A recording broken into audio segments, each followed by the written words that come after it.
தருமபுரி மாவட்டம் பாலக்கோடு அருகே 18 மணி நேரம் அரசு பேருந்தை இயக்கிய தற்காலிக ஓட்டுநருக்கு தினக்கூலி வழங்கவில்லை என புகார் எழுந்துள்ளது.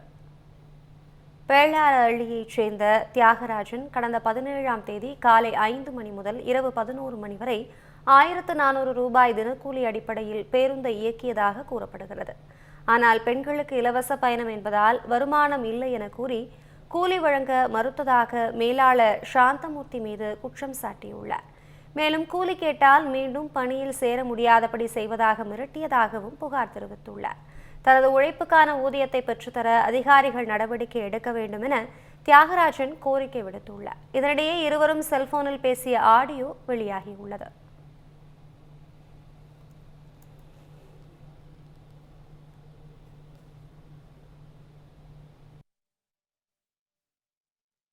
எப்படிங்க சார் இப்போ கலெக்ஷனானது அவ்வளோதான் 1400 தான் ஆச்சு. ஆளுக்கு 750 தான் தருவோன்றீங்க நீங்கள்.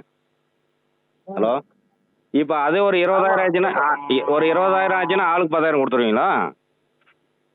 சரிண்ணா, நீ வாப்பா, இல்லைன்னா வந்து நாளைக்கு லைசன்ஸ் வாங்கிட்டு போ. ஏன்னா நீ இவ்வளோ கேள்வி ரொம்ப பெரிய இந்த இவ்வளோ நடந்துட்டா செய்யறது சரியா?